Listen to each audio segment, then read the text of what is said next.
আমার কাছে একটা পরী আছে, সেটা আপনারা সকলে শুনলে হয়তো অবিশ্বাস করবেন, কিন্তু এটা আমি আজকে আপনাদেরকে বলবো কিভাবে একটা পরীর দেখা আমি পেয়েছিলাম এবং সে আমার সঙ্গে আছে। প্রিয় দর্শক সকলে কেমন আছেন? স্বাগত জানাচ্ছি আমাদের আজকের এপিসোডে। যারা আমাদের গল্প শুনতে ভালোবাসেন তারা অবশ্যই আমাদের চ্যানেলটিকে সাবস্ক্রাইব করে রাখবেন এবং সেই সাথে ভিডিওতে কমেন্ট করবেন এবং লাইক করবেন। বরাবর মতো কণ্ঠে আমি আরজে ইমরান আপনাদের সঙ্গে আছি এবং আপনারা দেখছেন দ্য মেগা বক্স। বেশি কথা বাড়াবো না, আমরা চলুন সরাসরি আমরা চলে যাই গল্পের বাকি অংশে এবং গল্পটুকু আপনারা শেষ পর্যন্ত সকলে শুনবেন। আমার নাম সাকিব, আমি পেশায় একজন অটো রিক্সা চালক। আমার সঙ্গে একটা ঘটনা ঘটেছে, যে ঘটনাটি আমার জীবনকে অন্যরকমভাবে বদলে দিয়েছে। আমি পড়ালেখা জানা শিক্ষিত একটা ছেলে, পড়াশোনা ইন্টারমিডিয়েট পাশ করে ভার্সিটিতে উঠেছি। আমি আমার সংসার টুকটাক চালানোর জন্য আর এদিকে আমার নিজের হাত খরচ চালানোর জন্য শহরে রিক্সা চালাই পার্ট টাইম। আমার নিজের কোনো রিক্সা নেই, তবে ম্যাচ বাড়িতে থেকে রিক্সা চালিয়ে বাড়িতে টাকা পাঠানো আর এদিকে আমার পড়ালেখার খরচ চালানো দুটোই বেশ টাফ বিষয়, অনেকটা জটিল হয়ও বটে। ক্লাস করে, টিউশনি করে, পার্ট টাইম রিক্সা চালিয়ে সব মিলিয়ে আমার জীবন মোটামুটি কায়দায় এরকমভাবেই কাটছিল। ওই সময়ে আমার মা অসুস্থ ছিল, মায়ের চিকিৎসার জন্য বেশ খানিকটা বাড়তি টাকা জোগাড় দরকার ছিল। আমার বাড়িতে অবশ্য আব্বা কাজ করত, তিনি মাঠে কাজ করতেন। বাড়ি থেকে টাকা নিতে আমার ভালো লাগতো না, কারণ আব্বা ছোটবেলা থেকেই আমাকে অনেক কষ্ট করে মানুষ করেছে। আর আমি শুধুমাত্র একা নই, আমরা মোট 3 ভাই 4 বোন, 7 জনের পরিবার আমাদের। এর মধ্যে যদি আমি আব্বার কাছে আবার পড়ালেখার জন্য প্রেশার দেই, তাহলে হয়তো তিনি অনেকটা কষ্ট করে আমাকে টাকা জোগাড় করবেন।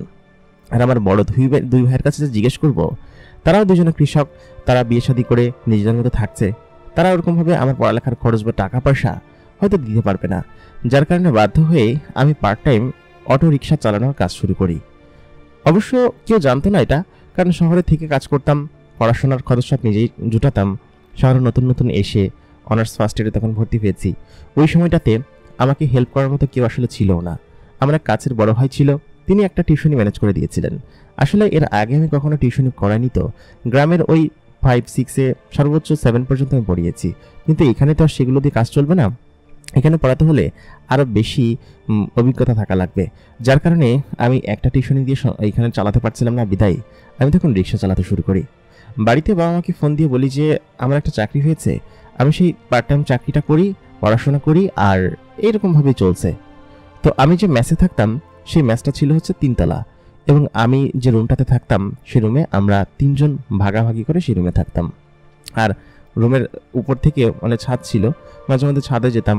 তো একটা ব্যাচেলার বাড়িতে থাকলে যা হয় আর কি। তো আমরা যে বাড়িতে থাকতাম সেই বাড়িটা ব্যাচেলারই ছিল, উপরে নিচে সব ব্যাচেলার ভাড়া দিত, মেস বাড়ি আর কি। তো সেখানেই থাকতাম 3 তলায়। তো মাঝে মধ্যে যখন মন টন খারাপ হতো, ছাদে গিয়ে বসে থাকতাম। তো ঘটনার সূত্রপাত সেদিন ঘটে, যেদিন হচ্ছে গিয়ে আমার পরীক্ষার শেষ দিন ছিল, এবং পরীক্ষার ভিতরে তো আমি রিক্সা চালাতে পারিনি। ওদিকে আমার মা বেশ অসুস্থ ছিল। তো আমি চিন্তা করলাম যে পরীক্ষা যেহেতু শেষ হয়েছে, এখন তো ক্লাসও নেই, আর আমি এখন বাড়িতে গিয়েও কাজ হবে না, মাকে কিছু টাকা পাঠাতে হবে। আমার ভাইয়েরা, বড় ভাইয়েরা বা বোনেরা ওরা তার ওরকমভাবে দিবে না। মায়ের প্রতি আমার বেশি ভালোবাসা টান ছিল। তো তখন আমি আমার যে রিক্সার গ্যারেজ ছিল, সেই গ্যারেজের মনিবকে বললাম যে আমি তো আগে অল্প কিছুক্ষণ চালাতাম, এবার তাহলে ফুল টাইম চালাবো, সকাল থেকে রাত পর্যন্ত, কয়েকদিন যে কদিন আমার বন্ধ আছে। তো তিনি বললেন কি, আচ্ছা ঠিক আছে, তাহলে তুমি নিয়ে যাও। আর দিন প্রতি যে ভাড়া উনি একটু বাড়িয়ে দিলেন, কারণ আগে তো আমি স্টুডেন্ট ছিলাম বলে অল্প যা ইনকাম হতো তার অল্প অর্ধেকটাই প্রায় দিয়ে দেওয়া লাগতো, বাকি অর্ধেকটা আমি নিয়ে আসতাম। কিন্তু এবার হচ্ছে কি, উনি একটা লিমিট বেঁধে দিলেন যে এই কয় টাকা আমাকে দিতে হবে সারাদিন চালালে। তাই বললাম আচ্ছা ঠিক আছে, এই কয়টা টাকা আপনাকে দিব। তো সকাল থেকে সন্ধ্যা পর্যন্ত, রাত পর্যন্ত চালালে মোটামুটি ভালো একটা ইনকাম হতো, যে টাকা দিয়ে আমার পরবর্তী বর্ষের বইটই, তারপর বাড়িতে টাকা পয়সা পাঠানো, বাড়িতে গিয়ে ঘুরে আসা, এই সমস্ত অন্ততপক্ষে হয়ে যাবে। তো আমি যে কলেজে পড়তাম সেখান থেকে আমার বাড়ি ছিল পাশের জেলাতে, তো যে কারণে আমি এখানে নির্বিচ্ছিন্ন বা স্বাচ্ছন্দ্যভাবে কাজগুলো করতে পারতাম। তো আমার স্যাররা সকলে অ্যাপ্রিসিয়েট করতো আমার প্রতি, যে এত কষ্ট করে পড়াশোনা করছিস, একদিন বড় কিছু হবি। তাই বললাম যে জি স্যার, আপনাদের দোয়া। তো এই কারণে হচ্ছে পাশের জেলা থেকে আমি পড়াশোনাগুলো চালিয়ে যেতে পারছিলাম। তখন বাড়িতে গেলেও একটা এক্সট্রা ইনকাম করার দরকার আছে, তো আমি সেটাই করলাম। আমি রিক্সা নিয়ে চালাতে শুরু করলাম। মোটামুটি কাতে 6-7 দিন আমি চালালাম এবং প্রায় 8,000 টাকার মতো আমি গুছাইছি। আপনাদের কাছে হয়তো মনে হতে পারে যে ৬-৭ দিন রিক্সা চালায় কীভাবে। আমার টিউশনির টাকা পেয়েছিলাম, পাশাপাশি আমি দিনরাত একদম সকাল ৯টা থেকে রাত ৯টা-১০টা পর্যন্ত একটানা, মাঝখানে হয়তো খাবার বিরতি নিয়েছিলাম, কারণ টাকার প্রয়োজন, আমাকে যে বাড়িতে যেতে হবে এই জন্য। তো আমি তখন সেটা করলাম।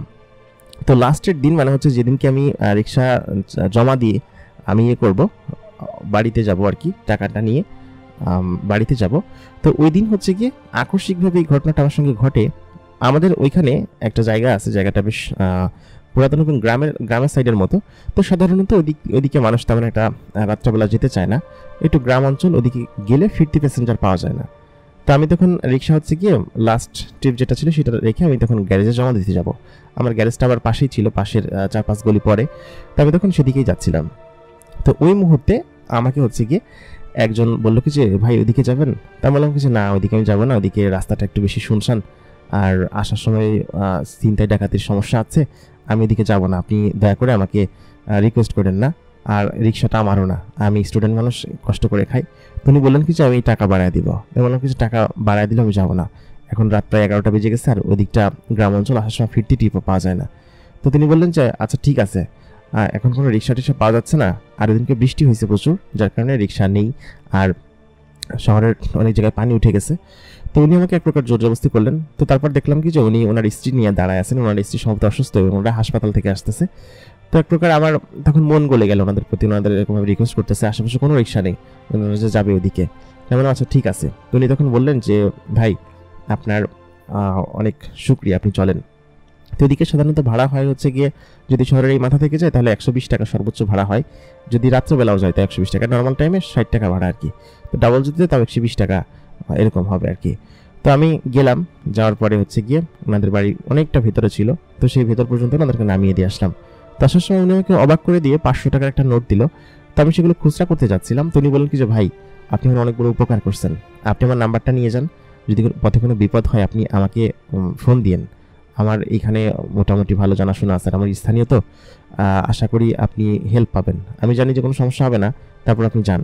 তো লোকটা আসলে ভালো মানুষ ছিল, তিনি আমাকে 500 টাকা একটা নোট দিয়ে বলেন কি যেটা রেখে দেন, লাগবে না। তো আমি বেশ খুশি হয়ে গেলাম, আরও কিছু টাকা যোগ হলো সাথে। তো আমি সেটা নিয়ে হচ্ছে গিয়ে বাড়ির দিকে আসবো। তো রাত তখন বেশ গভীর, প্রায় 12টা বেজে গেছে। তো ওই 12টা বাজে, আশপাশে শুনশান, দুই পাশে ঘন জঙ্গল আর কি, ওই পাশে ওইখানে কোনো বাড়িঘর তো নেই, খুব ঘন জঙ্গল এবং শুনশান রাস্তাতে আমি ফুল স্পিডে রিক্সাটা চালাতে শুরু করলাম। তো ওই সময় যেরকম একটা ঘটনা ঘটবে আমি জানি না, আমি বুঝতেও পারিনি আসলে, যেরকমটা সবাই ভাবে ঠিক তেরকমটা না। আমার কাছে তখন সারাদিনের রোজগারের টাকা ছিল প্রায় 2000 টাকার মতো আজকে হয়েছে ওনার টাকা দিয়ে। তো ওই টাকা দিয়ে আমি বাড়িতে মেস পর্যন্ত আসবো, তো আমার খুব ভয় লাগতেছিল। তো আশপাশে অনেক দূরে শিয়ালের ডাক আসতেছিল, প্রচণ্ড পরিমাণ ভয় লাগছিল আমাকে। তো আমি তখন রিক্সা ফুল গতিতে চালাতে শুরু করলাম।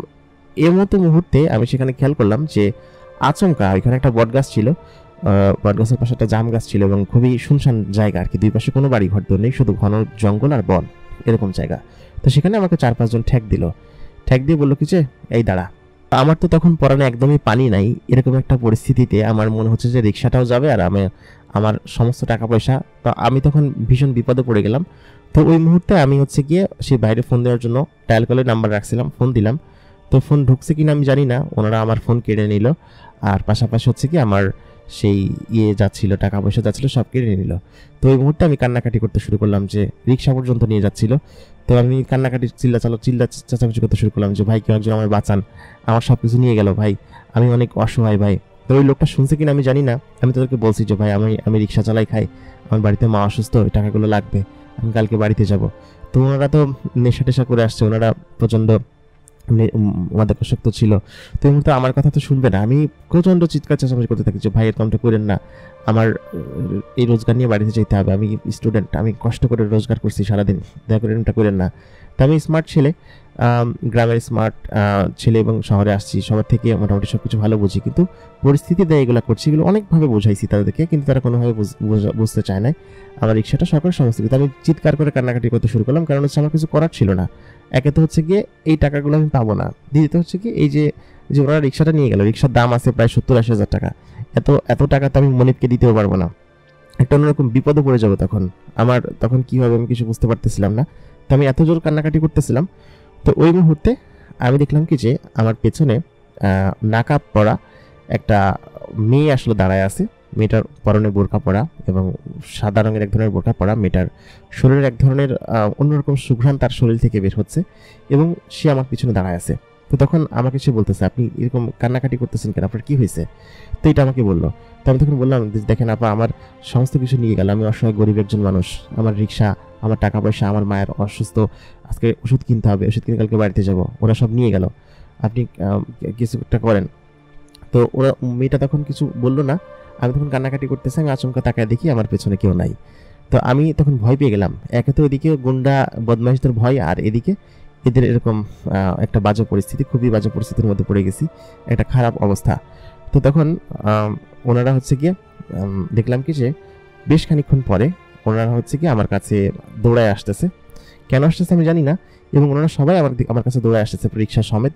এদিকে ওই যে ভাইরে আমি নামাই দিয়ে আসছিলাম, ওনার বাড়ি থেকে বেশি দূর নয়, 1-1.5-2 কিলোমিটার হবে। তো উনিও তখন মোটরসাইকেল নিয়ে আরও 10-12 জন লোক নিয়ে আইসা উপস্থিত হয়েছে, সম্ভবত ফোন গেছে এবং উনি শুনছে। তো শোনার পরে উনি তখন আসছে 10-12 জন লোক নিয়ে, এবং ওই যে যারা ইয়ে করছিল আসলে, যারা হচ্ছে গিয়ে ওই জিনিসপত্রগুলো নিয়েছিল বখাটে যারা, তো ওরা তো অলরেডি আমার কাছে আসছে, এসে আমার পাঁচটা জড়ায় ধরছে। কেন ধরতেছে এটা আমি জানি না। ওই লোকগুলো আসার আগে, যে ভাইটা আমি নামাই দিয়ে আসছিলাম, সেই ভাই আসার আগে ওনারা হাত পা জড়ায় ধরছে আমার। কেন ধরছে এবং সব কিছু আমরা দিয়ে দিচ্ছে। ওনাদের মনে হয় কেউ সম্ভবত খুব মারছে, এরকম পরিস্থিতি ওনারা রিক্সা এসে আমার হাত পা জড়ায় ধরছে। তো এই মাঝখানে ওনারাও চলে আসছে, ওই যে আমার যে ভাইদেরকে নামাই দিয়ে আসছিলাম, ওনারাও 10-12 জন লোক নিয়ে গাড়ি ঘোড়া নিয়ে চলে আসছে। তো আইসা তো ওদেরকে তো মেরেই ফেলবে, এরকম একটা অবস্থা, যে তোরা এত বড় সাহস, তুই আমার এলাকায় ডাকাতি করিস, এত বড় সাহস। তো পরে দেখলো কি যে ওই ভাইয়ের এক চাচাতো ভাই ওই ডাকাত দলের সঙ্গে যুক্ত আর কি। তো সে দেখে বললো কি যে, তুই মিলন, তুই এসব কাজ করিস? তো দেখলো কি যে ওরা সব নেশা পানি করছে। তো ওই ভাইদের হাতে তাদেরকে তুলে দিয়ে আসলাম, ওরা পুলিশ টুলিশ ডাক দিয়ে তাদেরকে পুলিশের হাতে তুলে দিল। তো আমি এটা বুঝতে পারলাম না যে ওই লোকগুলো একবার রিক্সা নিয়ে চলে গেল, তারপরে দৌড়াইতে দৌড়াইতে আইসা আমার হাত পা জড়ায় ধরে বললো, ভাই মাফ করে দেন, আপনি মাফ না করলে ওরা আমার মাফ করবে না, মেরে ফেলবে আমাদেরকে। এরকম একটা পরিস্থিতির মধ্যে আমি পড়ে গেলাম। তো আমি বুঝতে পারতেছিলাম কি হলো। পরে তো ওই যে ওই ভাইরা আইসা আমার উদ্ধার করলো এখান থেকে, রিক্সা টিক্সা নিয়ে ওনার বাড়িতে নিয়ে গেল আমাকে। বললো যে, ভাই আপনি আমার জন্য বিপদে পড়ছেন, আমি আপনার জন্য যে কোনো কিছু করতে পারি। আমি বললাম কিছু, ভাই আমি আসলে খুবই অসহায় একটা ছেলে, আমি অমুক জেলা থেকে এখানে পড়াশোনা করতে আসছি, এখানে একটা ভার্সিটিতে পড়ি, আমি খুব কষ্ট করে চলাচল করি, আমি আমার মেসে থাকি, তারপর সেখানে মেসের ভাড়া দেওয়া লাগে, বাড়িতে আব্বা আমার টাকা পাঠানো লাগে, এরকম অনেক কিছু করা লাগে। তো এই মুহূর্তে আমি আসলে আপনারে উপকার করা ছাড়া আমি ওই দেখছিলাম না, এই জন্য আপনার এখানে আসছিলাম। তো উনি আমাকে রাত্রিবেলা খাওয়ালেন, খাওয়া দেওয়া বলেন কি যে, ভাই আপনি আজকে থাকেন, কালকে আমি আপনার রিক্সার সমেত আপনার গ্যারেজে দিয়ে আসবো, আর আপনার জন্য কোনো ব্যবস্থা করা যায় কিনা সেটা আমি দেখবো। সেটা আপনি বেশ ভালো একটা ছেলে, বোঝা যাচ্ছে। তাই বললাম কি যে, না ভাই আমি চলে যাই, আশা করি আর কোনো সমস্যা হবে না।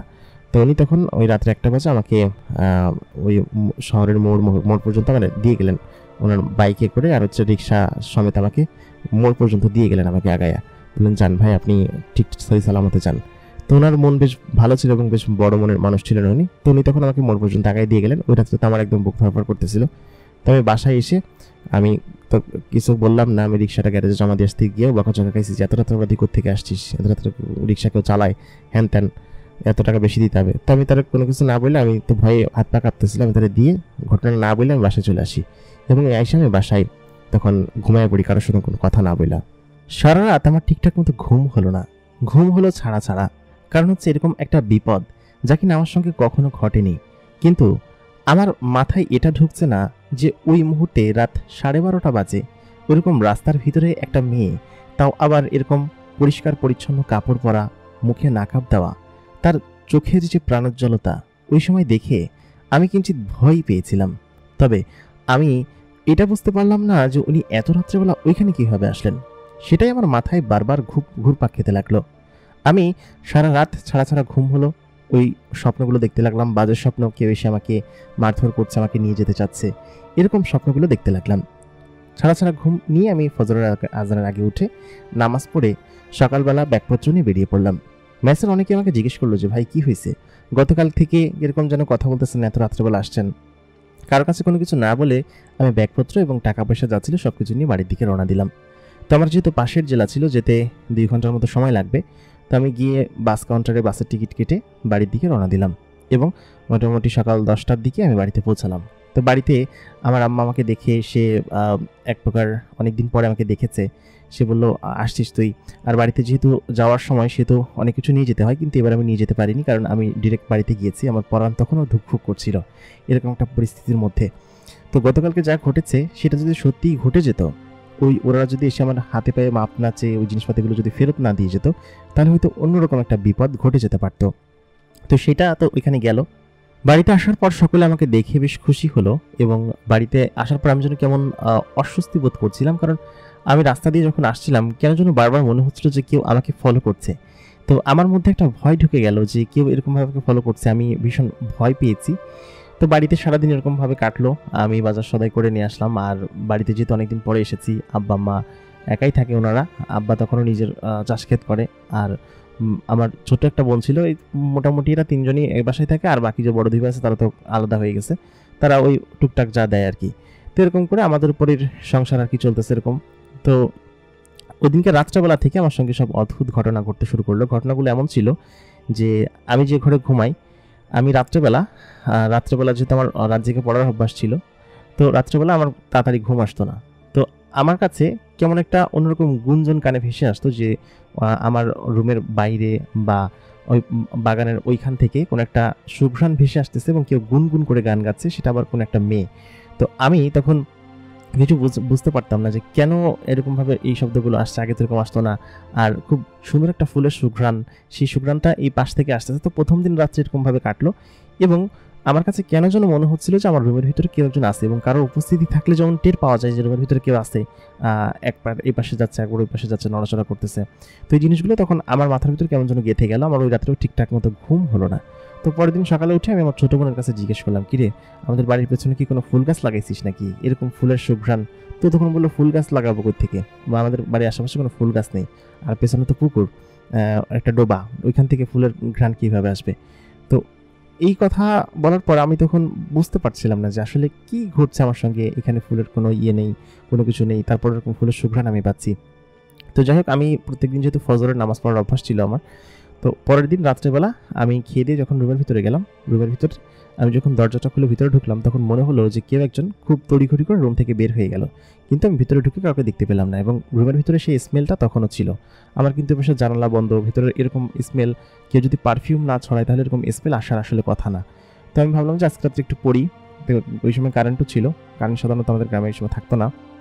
তো আমি তখন সেই কারেন্ট জ্বালিয়ে আমি তখন পড়ছি। তো ওই মুহূর্তে কেন যেন মনে হচ্ছে যে আমার পাশে কেউ একজন বসে আছে, এবং ঘ্রাণটা এত বেশি তীব্র আমার নাকে এসে লাগতে শুরু করলো। খুবই সুঘ্রাণ একটা, এবং খুবই ভালো লাগার মতো একটা ঘ্রাণ। তো ওইটা শুকিয়ে আমি আসলে তখন মাতালার মতো হয়ে যাচ্ছিলাম। তো আমি তখন পেছন দিকে আচমকা, আমার সামনে একটা আয়না আছে, সেই আয়নার দিকে তাকিয়ে আমি তখন চমকে যাই। আমি দেখেছি আমার পেছনে কেউ একজন দাঁড়িয়ে আছে, এবং সেটা একটা মেয়ে মানুষের মতো কেউ একজন, সেরকম বোরকা টোরকা পরে। তো আমি পেছনে যখন তাকালাম, পেছনে তাকিয়ে দেখলাম কি যে পেছনে আসলে কেউ নেই। ওইটা দেখে তখন আমি লাফ দিয়ে পড়ে গেলাম আর কি, চেয়ার শুদ্ধ আমি পাশে পড়ে যেতে গেলাম। তো চেয়ারটা পড়ে গেল, এবং আমি উপরে উঠে বুকে থুতু দিলাম। তো আমি তখন বুঝতে পারছিলাম রুমের ভিতরে কারোর উপস্থিতি আছে। তো আমি তখন জিজ্ঞেস করতে লাগলাম, কি ওখানে, রুমের ভিতরে কি আসো? তো আমার কাছে সেদিনকে সেই মেয়েটার মতো মনে হলো যে কিনা ওদিনকে রাত্রেবেলা আমাকে দেখা দিয়েছিল, এবং আচমকা সে গায়েব হয়ে গিয়েছিল। তারপরে তো তাকে আমি ওখানে দেখতে পাইনি, এবং আমি মনে মনে তাকেই খুঁজছিলাম যে সেই হয়তো কোনো কিছু একটা করেছে। কিন্তু আসলে সব কিছু কেন যেন আমার কাছে রহস্যজনক মনে হতে লাগলো। তো ওদিনকে আমি ঘুমালাম রাত্রেবেলা, যে আমার ঘুম পাচ্ছিল না, আমি তখন ডিম লাইট জ্বালিয়ে ঘুমালাম। আমার ঘরে একটা ডিম লাইট ছিল, তো সেই ডিম লাইটটা জ্বালিয়ে আমি তখন ঘুমালাম। তো আচমকা রাত তখন 2টা-2:30টার দিকে হবে, আমি উঠতে যাব ঘুম থেকে। তো তখন দেখলাম কিছু আমার পায়ের কাছে কোনো একটা ছায়া মূর্তি দাঁড়িয়ে আছে, এবং আমি সেটা স্পষ্ট চোখে দেখতে পাচ্ছি। তো সে হয়তো মনে করেছে যে আমি হয়তো ঘুমিয়ে আছি, বা এটা আমার ভ্রম কিনা তাও আমি জানি না। আমার পায়ের কাছে স্পষ্ট আমি দেখতে পেলাম যে কেউ একজন দাঁড়িয়ে আছে, এবং আমি যখন উঠে লাফ দিয়ে আমি একটা চিৎকার দিয়ে তখন আমি ভয়ে একদম পুরো বাড়ি মাথায় করে নিছি। তখন আমার আব্বা আম্মা উঠে আসছে, দুইজনে উঠে এসে বললো কি যে কী হয়েছে, বোন উঠে আসছে। তখন আমি বললাম কি যে আম্মা ভয় পাইছি কিছু একটা দেখে। তো সে বললো কি যে এত বড় চলে গেছিস, এখন পর্যন্ত ভয় পাস? তো আমি তখন আসলে কী করবো কিছু বুঝে উঠতে না পেরে আমি তখন বললাম, আচ্ছা ঠিক আছে, সমস্যা নেই, এমনিতেই স্বপ্ন দেখে ভয় পেয়েছি। তো যাক, আম্মা তখন বলে কি যে আমি কি তোর কাছে আজকে শুভ? বললাম না আম্মা, থাক, সমস্যা নাই, আমি ইয়ে করতে হবে। তো আমি দরজা সব কিছু আটকাই দিয়া, পুরো সাদা লাইট জ্বালাই দিয়া ওই রাত্রেবেলা শুলাম এবং ঘুমায় পড়লাম। তো ফজরের আজানের আগ মুহূর্তে আমি উঠে দেখি কি যে কেউ একজন যায় নামাজ, আমি যেখানে নামাজ পড়ি তো সেইখানে জায়নামাজটা রেখে গেছে। তো আমার ঘরে কোনো জায়নামাজ ছিল না নামাজ পড়ার জন্য, আমি পাটি বিছায় নামাজ পড়তাম, পাটি এবং একটা গামছা বিছায় আমি তখন নামাজ পড়তাম। আমরা তো গরিব ছিলাম, তো সে তো একটা জায়নামাজ আমাদের বাড়িতে ওরকম ছিল না, ছিল হয়তো আব্বা আম্মার রুমে, ওনারা নামাজ পড়ে, আর ওটা তো আমি আনতে পারি না, আমি 2 দিনের জন্য আসছি, পাটি বিছায় নামাজ পড়তাম।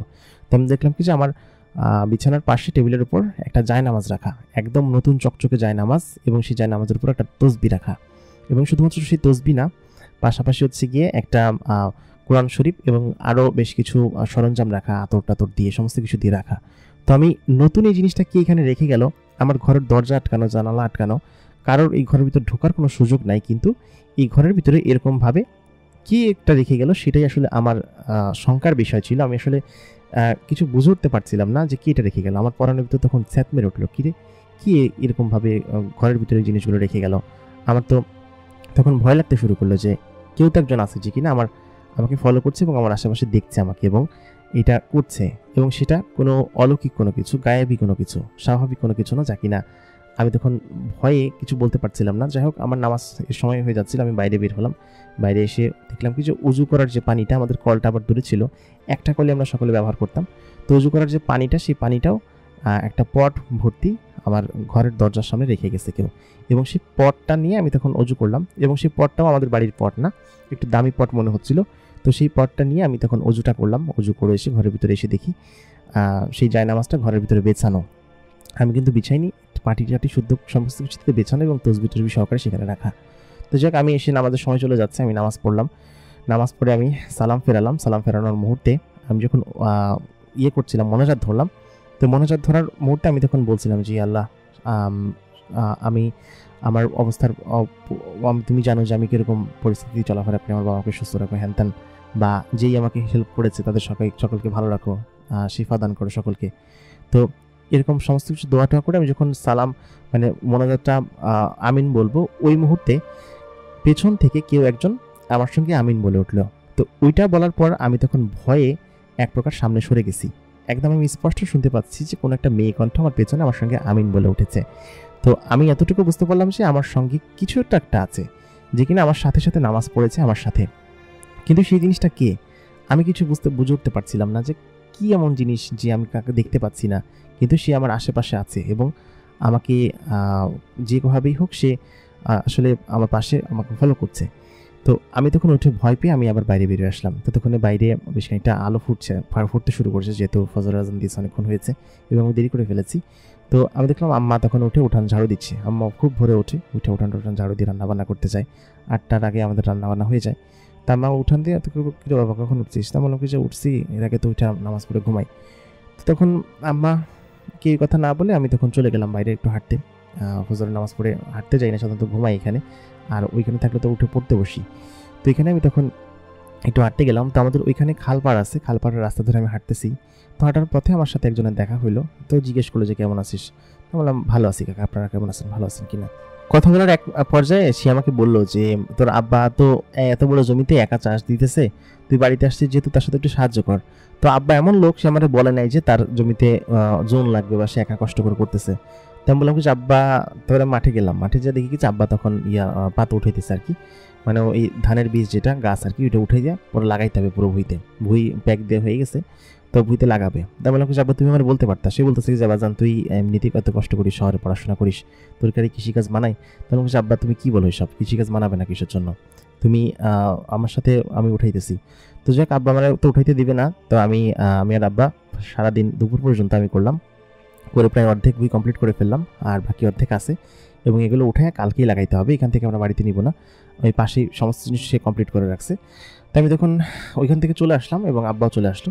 তো আমি ভাবতেছিলাম যে আব্বা এত কষ্ট করে, এই জোন দিতে হবে, সার দিতে হবে, জোনের কত টাকা দিতে হবে, আমাদের দুজন করলে হয়তো পারবো না, কারণ ধানের ভুঁই লাগাইতে হবে একটা না আর কি, প্রায় 69 শতকে ভুঁইতে আমাদেরকে লাগাইতে হবে।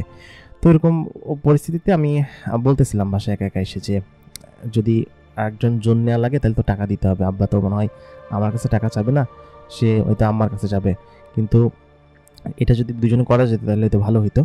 তো ওই টাইমে আমি কেন যেন মনে হলো যে কেউ একজন বললো আচ্ছা ঠিক আছে, এটা বলে উঠলো, আমার কানে এরকম একটা শব্দ ভেসে উঠলো। তখন রাত 10টা-11টা বাজে, খেয়ে আমি আমার নিজের রুমে আসছি। তো আমার কেন যেন এখানে থাকতে ভয় লাগতেছিল যে কেউ একজন তো এখানে আসছে যে কিনা আমাকে ফলো করতেছে। তো পরের দিন ওই রাত্রেবেলা আমার ফজরের আজানের আগ দিয়ে উঠে ঠিক একই কায়দায় একইভাবে আমি তো অন্য নামাজ মসজিদে পড়ি, মসজিদ থেকে পড়ে আসি, কিন্তু ফজরের ওয়াক্তে আমি নিজের ঘরেই পড়ি, কারণ মসজিদটা অনেক দূরে, ফজরের ওয়াক্তে যাইতে যেতে হয়তো ওয়াক্ত শেষ হয়ে যাবে, আর এই জন্য আমি ঘরেই পড়ি। তো ওই দিনকেও সেম কাহিনী, ওই যায় নামাজটা আমি তো ওইটাতেই নামাজ পড়ি ঘরে। তো কে দিয়ে গেল ওইটা আমি জিজ্ঞেস করতেছিলাম আম্মারে। আম্মা বলে যে এত বড় দামি যায় নামাজ আমরা কোথা থেকে নিয়ে আসবো, তুই এটা নিয়ে আসছিস শহর থেকে? তা বললাম না আম্মা। তো তখন সেই যায় নামাজটা হচ্ছে গিয়ে আমি নামাজ পড়তে লাগলাম ফজরের ওয়াক্তে। ওই দিনকে সেম আমি যখন নামাজ পড়ছিলাম, ফরজ নামাজ পড়ছিলাম, তখন ওই যে আমিন বলে সূরা ফাতিহা পড়ার পর আমিন বলে, তখন পেছন থেকে আমিনের শব্দ ভেসে আসলো।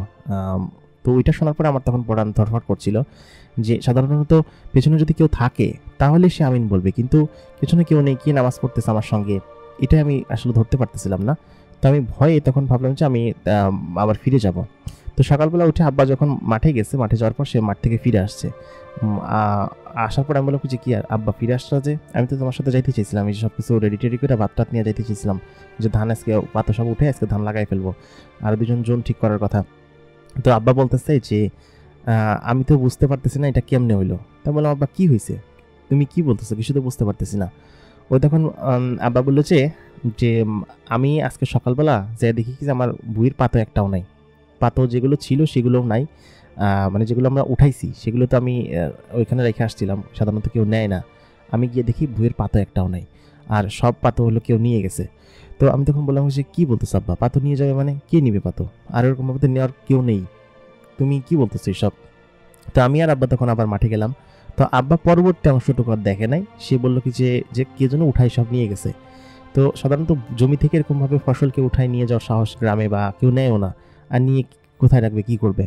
তো আমি এবং আমার আব্বা সেই মাঠে গিয়ে মাথায় হাত দিয়ে বসে আছি, কারণ ওই জিনিসগুলো তখন ওইখানে নাই, কেউ একজন নিয়ে চুরি করে নিয়ে গেছে।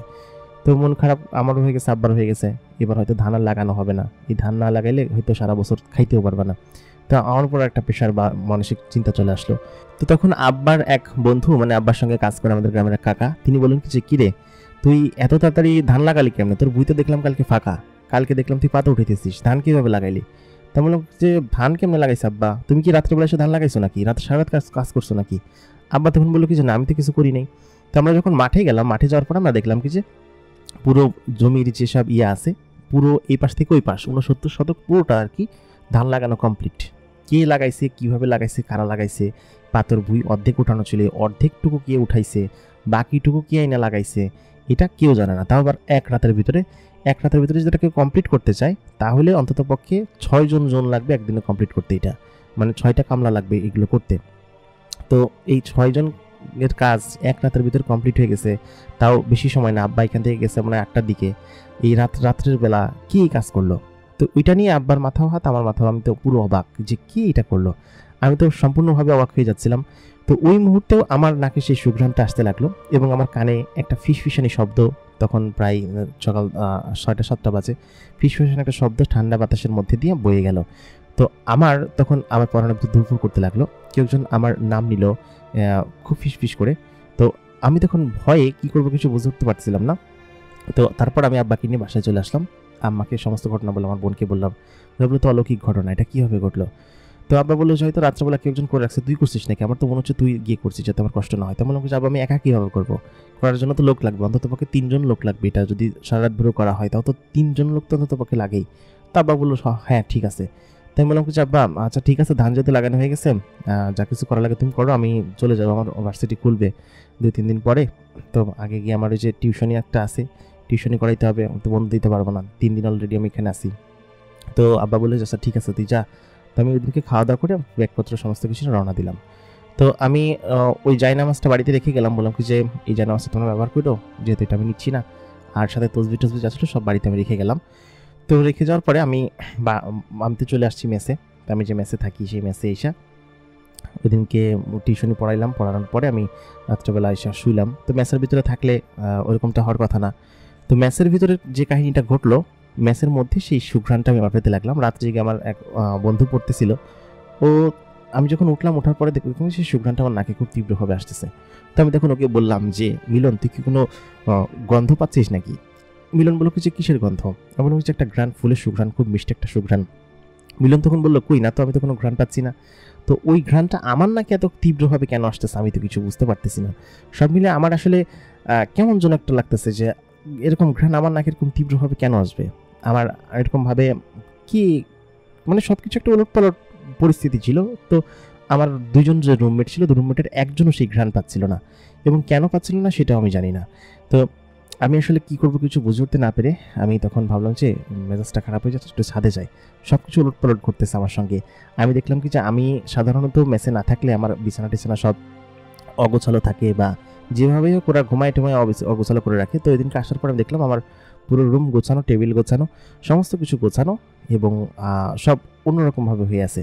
তো আমি তখন উপরে ছাদ থেকে একটু ঘুরে আসলাম। তো ছাদে গেলে সেই তীব্র ঘ্রাণটা আরও বেশি তীব্র হতে লাগলো। তো আমি আসলে বুঝতে পারতেছিলাম যে এখানে কে আছে, বাতাসের মধ্যেও কে যেন কথা বলতেছে, এরকম ফিসফিসানি শব্দ হচ্ছে। তো ওই দিনকে আমি তখন রুমে আসলাম। রুমে এসে রাত্রে খাওয়া দাওয়া শেষ করে আমি ফজরের ঈশার নামাজ পড়বো।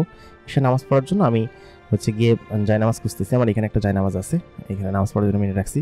তো আমি যখন আমার যে কাপবোর্ড খুললাম, মানে যেখানে আমি আলমারির ভিতরে রাখি, ছোটো একটা আলমারি ছিল, তো তার ভিতরে যেসব কাপড়গুলো আমি রাখি, সেই কাপড় ড্রয়ার যখন খুললাম আমি সত্যি অবাক হয়েছি। আমি তখন পেছনে ছিটকে পড়ে গেলাম আর কি।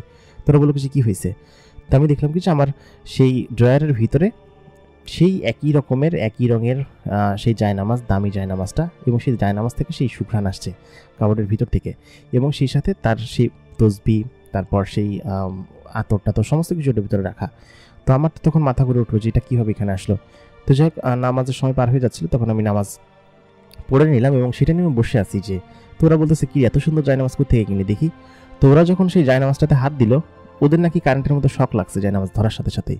তো ওরা কেউ এটা ধরতে পারতেছিল না, বলে কি এটা কী রে ভাই, এটার ভিতরে কি কারেন্ট আছে নাকি? তো বললাম যে কই, যে আমি ধরে রাখছি। তোরা বললো কি যে না, তোর জায়নামাজ তুই ধর, এটা কেমন যেন আমাদের কাছে ধরলেই কেমন যেন লাগতেছে। তো এই রহস্য আমি কোনোভাবেই উদ্ঘাটন করতে পারতেছিলাম না। তো সব মিলে আমার কাছে কেমন যেন সব অদ্ভুত লাগতেছিল। আমি রাত্রেবেলা ঘুমালাম। ওই দিন রাত্রেবেলা আমি দেখলাম কি যে বারান্দায় আমার পাশ থেকে আবার বারান্দা দেখা যেত। তো বারান্দার জানালার কাছে কেউ একজন দাঁড়ায় আছে। আমার মধ্যরাতে ঘুম ভেঙে গেল, এবং ঘুম ভেঙে আমি সেটা দেখলাম। দেখে আমি আবার লাফতে উঠে পড়লাম, কিন্তু ভালোভাবে তাকায় দেখলাম যে কেউ নাই। তো ওই রাতে আমার এরকমভাবে গেল। ফজরের নামাজে উঠে আমি নামাজ পড়ে নিলাম মসজিদে, যে ওইখান থেকে মসজিদ কাছে ছিল। তো মসজিদে যে যখন নামাজ পড়লাম তখন আর কোনো সমস্যা হলো না। তো আমি পরের দিন আবার রিক্সাটা নিয়ে বের হলাম। রিক্সা সারাদিন চালালাম। তারপর গিয়ে ভার্সিটিতে তখনও খুলে নাই। তো বিকাল পর্যন্ত চালায়, সন্ধ্যার দিকে আমি বাসায় ফিরে খেয়ে দিয়ে টিউশনি করতে গেলাম। টিউশনি থেকে ফিরে দিনকে আমি রাত্রেবেলা কোথাও যাই নাই। তো ওই দিনকে মূলত গিয়ে আমার সাথে এরকম আশ্চর্য একটা ইভেন্ট হবে সেটা আমি আসলে ভাবতে পারিনি। তো সেদিনকে গিয়ে ওই আমি রাত্রেবেলা খাওয়া দাওয়া শেষ করে আমার ছাদে যাই, বাসার ছাদে আমি মাঝে মধ্যে যেতাম, গিয়ে গিয়ে বসে থাকি। আর আমার ওই সব বিড়ি সিগারেট খাওয়া বা ওইসব অভ্যাস ছিল না। আমার বন্ধু বান্ধব যারা ছিল তারা ছাদে বসে আমার এইগুলো করতো।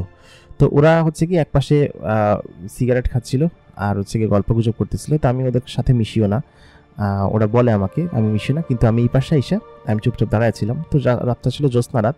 তো ওরা কিছুক্ষণ বাদে ওইখান থেকে চলে গেল আর কি। বললো কি যে ঠিক আছে থাক, তুই এখানে বসে আছিস থাক। তো আমি বললাম আচ্ছা ঠিক আছে, তাহলে তুই তোরা যা, আমি আসতেছি একটু পরে। তো আমার মন মেজাজ এমনিতে খারাপ ছিল। সামনে সেকেন্ড সেমিস্টার, মানে সেকেন্ড ইয়ারে ভর্তির জন্য টাকা লাগবে কিছু, যা টাকা ইনকাম করছিলাম সব তো বাড়িতে খরচ করে আসছি। তারপরে বোনের এই সমস্ত কিছু দিয়ে আসছি। তো সব মিলে টাকা যা আছে সব খরচ হয়ে গেছে। এদিকে ম্যাচের বিল বকেয়া পড়ছে, তারপরে আবার ভর্তি দিতে হবে, রেজাল্ট দিয়ে দিবে কিছুদিনের মধ্যে, টাকা পয়সা করে গোছাইতে হবে। বেশ চিন্তিত ছিলাম আমি। বেশ এরকম পরিস্থিতির ভিতরে আমি তখন বেশ খানিক্ষণ চিন্তা করে যখন ঘরের ভিতরে আসতে যাবো, তখন রাত প্রায় 11:30 12টার কাছাকাছি হবে। ঘরের ভিতরে যখন আসতে যাবো, গিয়ে পড়তে বসতে হবে হয়তো, কারণ গিয়ে সেকেন্ড সেমিস্টার পড়া আমি আগে থেকে শুরু করবো, সেকেন্ড ইয়ারে পড়া। অন্যান্য সকলে পড়লে পড়ুক, না পড়লে না পড়ুক। তো আমি পেছন দিকে যখন ঘুরলাম, আমি দেখলাম ছাদের অপর প্রান্তে, ছাদটা খুব বেশি বড় ছিল না, অপর পাশে একটা মেয়ে মানুষের মতো কিছু একটা দাঁড়ায় আছে, এবং সে গিয়ে ওইখানে দাঁড়ায় আমার দিকে তাকায় আছে, তার মুখে নাকাব পড়া। তো আমি তখন সেটা থেকে ভয়ে পিছনে পড়ে যেতে গেলাম। তো এইটা কীভাবে ঘটলো আমি জানি না, আমি প্রায় পড়ে যাচ্ছিলাম। ওই জিনিসটা একদম বিদ্যুৎ গতিতে এসে আমার হাত ধরে আমাকে থামালো। তো আমি গিয়ে অর্ধেক পর্যন্ত প্রায় পড়ে গেছি। ছাদটা পিছলা ছিল, বৃষ্টি হয়েছে একটু বিকালের দিকে। তো পিছলা অবস্থায় আমি তখন প্রায় পড়ে যেতে গেছি। সেই মেয়েটা আমার হাত খপ করে ধরে ফেললো, এবং সে হাত না ধরলে নির্ঘাতে আমি পড়ে যেতাম, এটা শিওর, কারণ আমি এত পরিমাণ চমকায় গেছি এবং ভয় পাইছি। তো সে আমার হাত ধরে আমাকে তখন টান দিয়ে এমনভাবে টান দিল যে আমি তার শরীরের একদম কাছাকাছি পৌঁছায় গেলাম। তো তার শরীরের সেই তীব্র সুঘ্রাণটা, মানে এতদিন তো দূর থেকে পাইতাম, এবং কাছাকাছি গেলে যে তীব্রতাটা বাড়ে, ঠিক সেরকম তীব্রতার সুঘ্রাণের তীব্রতা বেড়ে গেল এবং পাশাপাশি তার শরীরের খুব কাছাকাছি আমি, সে তার চোখাচোখি একদম চোখে বরাবর আমার চোখ পড়ল এবং তার চোখ এত সুন্দর, তার চোখের এবং তার শরীরে এক ধরনের অলৌকিক আলো জ্বলছিল, এরকম মনে হচ্ছিল কোনো গায়েবী শক্তি তার ভিতরে আছে সেরকমই মনে হচ্ছিল। এবং সে আমার দিকে তাকায় আছে এক দৃষ্টিতে, আমিও তার দিকে এক ধ্যানে তাকায় আছি। তো আমি তখন তাকে বললাম যে আপনি কে? আমি ভয়ে ভয়ে বললাম এবং তার হাত ছেড়ে দিয়ে আমি পেছনে সরে আসলাম। তো সে এখন বললো কি যে আপনি এত ভয় পান কিসের জন্য সব কিছুতে, আর আপনি আমাকে দেখে এত ভয় পান কিসের জন্য? আমি কি আপনাকে খেয়ে ফেলবো নাকি? তো আমি তখন বললাম যে আপনি কে? আপনাকে তো আমি চিনি না, আর আপনি এরকমভাবে মাত্র দেখলাম ওই পাশে, এখানে কীভাবে আসলেন? আপনি কে? তো সে বললো কি যে আমি কে বললে কি আপনি ভয় পাওয়া কমিয়ে দিবেন বা ভয় পাবেন এরকম কোনো কিছু? আমি আপনার সঙ্গে এই কয়েকদিন শান্তি মতো আপনাকে দেখাই দিতে পারিনি, আপনার সঙ্গে কথাই বলতে পারিনি, আপনার কাছে গেলে আপনি ভয় পান। কেন এরকম ভয় পান? এত ভয় পান কিসের জন্য? আপনার তো ভয় কিসের? তো আমি তখন বললাম যে আপনি কে? এখনও কিন্তু আমার ভয় লাগছে। তো আমি ভয় এক প্রকার চিৎকার দিতে যাব, তখনই সে আমার কাছে এসে আমার মুখটা এমনভাবে চেপে ধরলো, ভাই বিশ্বাস করবেন না, আমি তো এর আগে কখনো কোনো মেয়ে মানুষের সংস্পর্শে আসিনি বা কোনো মেয়ের হাতও পর্যন্ত আমি হয়তো কোনো দিন ধরিনি এরকম পরিস্থিতি আমার। তো সেই মেয়েটা এসে তার হাতটা যখন আমার মুখের উপর রাখলো, এত নরম এবং সফট হাত আমি জীবনে কোনো দিন, আমি জানি না মেয়ে মানুষের হাত কীরকম হয়, কিন্তু তার হাত এত নরম ছিল যে সে যখন আমার মুখের উপর হাত রাখলো এবং তার শরীরের সমস্ত রক্তবিন্দু যখন আমার কাছাকাছি সে পৌঁছালো, তো তখন আমার বুকটা ধড়ফড় করতে শুরু করলো, কারণ এরকম সিচুয়েশনের আগে আমি পড়িনি। তো আমি তখন চুপ হয়ে গেলাম। তো সে আমাকে বললো যে এত ভয় পেলে হবে? আমি সামান্য তোমার সাথে এই কদিন কথাই বলতে পারিনি, কথা বলতে গেলেই তুমি কোনো না কোনো একটা কাণ্ড বাঁধাও, কেন এটা কেন করো? আর আমাকে দেখে তুমি ভয় পাও কিসের জন্য? আমি কোনো ভূত বা প্রেত নেই। এটা বলেই সে তার মুখের নাকআপটা সরালো এবং এতক্ষণ তো তার শুধুমাত্র চোখের ওইটুকু অংশটুকু আমি দেখেছি, তার নাকআপটা সরানোর সঙ্গে সঙ্গেই আমি তার চেহারা দেখে একদম মানে বিস্মিত হয়ে গেলাম যে আমি আমাদের ইউনিভার্সিটিতে অনেক সুন্দরী সুন্দরী মেয়ে দেখেছি, কিন্তু এই মেয়ের মতো এত সুন্দরী, এত প্রাণোজ্জ্বল এবং এত চমৎকার মেয়ে আমি দেখিনি, কোথাও দেখিনি কোনো দিন। তো সেই মেয়েটা তখন আমার কাছে একদম কাছাকাছি এসে বললো কি যে আর যদি চিৎকার করো ধাক্কা মেরে ফেলে দিব, এত চিৎকার করো কিসের জন্য? তো আমি তখন বললাম যে আমি তো আপনাকে দেখে ভয় পাই। সে আমাকে বলে কি যে আপনাকে আপনি আমাকে আপনি করে না, তুমি করে বলবা, আর এত ভয় পেলে কি হবে নাকি? চুপ থাকো, একটা কথা বলবে না। আমি যতক্ষণ কথা বলবো কোনো কথা বলবে না। তো আমি তখন বললাম আচ্ছা ঠিক আছে, একদম ভদ্র ছেলের মতো। তো সে তখন আমার দিকে তাকায় বললো যে দেখো এত ভয় পেলে চলে না, আর সবথেকে বড় কথা হচ্ছে যে আমি তোমাকে হেল্প করার জন্য তোমার কাছে এসেছি এবং তোমাকে তো হেল্প করেই যাচ্ছি, তাহলে তোমার এত ভয় কিসের? তা আমি বললাম কি যে আমি আসলে বুঝতে পারলাম না আপনি কে এবং কেন আমাকে হেল্প করছেন, আর আপনি এরকম অস্বাভাবিক মানুষের মতো চলাফেরা কেন করেন? আপনি কি করছেন? ওই পাশ থেকে এই পাশে তাড়াতাড়ি চলে আসলেন, আপনি কে বলুন তো সত্যি করে?